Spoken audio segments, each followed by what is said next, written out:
here's what I think the question underlying all of this is.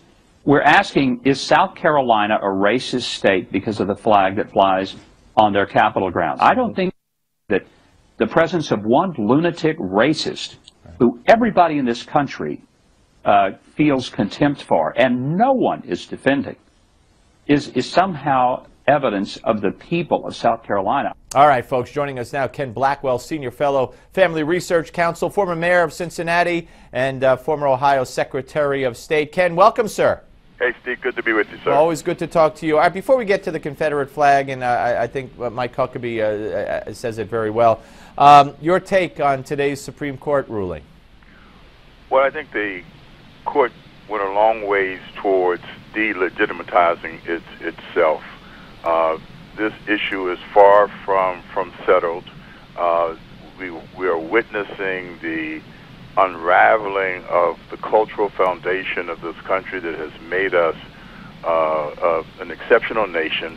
You couple that with the assault on federalism with the Obama care decision yesterday, and you look forward to John Kerry and Barack Obama sort of selling out our national security to the Ayatollahs of Iran, and you begin to see this president, unfortunately, making good on his promise to fundamentally transform our nation. And the question, it can be found in Scripture. You know, in Psalms 11, verse 3, the question is asked, if the foundation be destroyed, what shall the righteous do? Let's put it, you know, in popular terms, if the foundation of American exceptionalism is being destroyed, what will Constitution-believing, Bible-believing Americans do?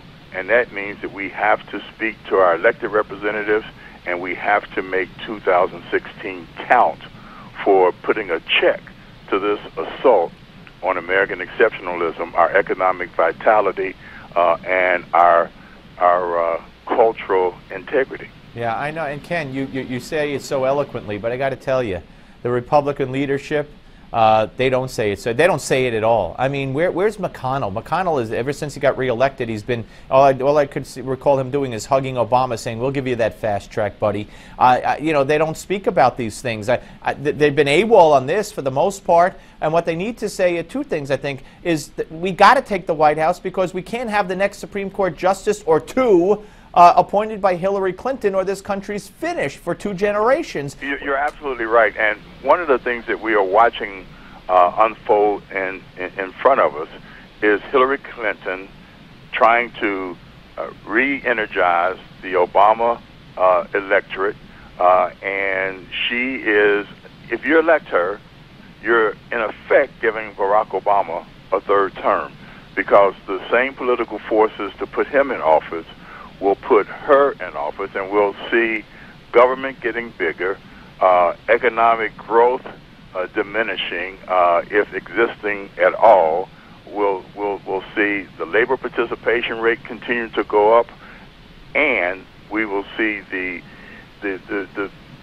divisiveness of our nation and our population continue to intensify and expand, and that puts us in a very weak position to protect ourselves in a world that's becoming increasingly more dangerous, and with this president, increasingly more anti-American. Absolutely. All right, so let's talk about this Confederate flag.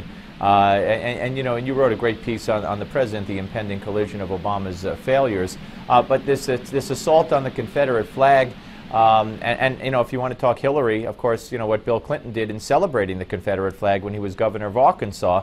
She skated on that one so far.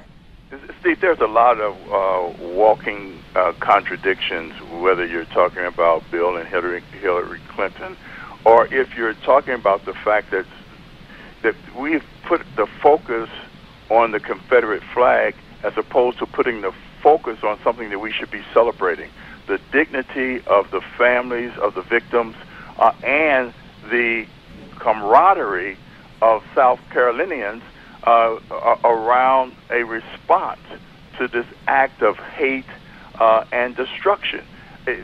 I was proud of that community. The mayor of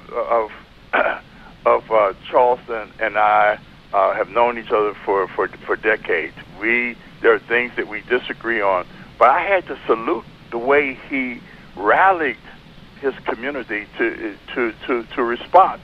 And now, as opposed to looking at how we build on that, how we turn this tragedy into something that is an example for the nation, all of a sudden we shift the focus to the flag. Yeah. And it's a diversion because the left, they like trivial symbolism as opposed to actually doing what they claim that they want to do, and that is to build community so that we can go forward. No one says that our history is not without some bumps, but we are not by accident the most prosperous, the most diverse democracy in all of human history, because we got it when Lincoln said, while we are not perfect, we and our condition is perfectible. We can make it better. And we have, as a nation, moved forward well beyond the division that existed absolutely between the North and the South. Absolutely, and we did it first before any other country, and we did the most of any country to correct our wrongs. Ken, have a great weekend, sir. Thank you very much. Steve. Take care. All right, the Malzberg panel, David Swerdlick and Larry Elder, next.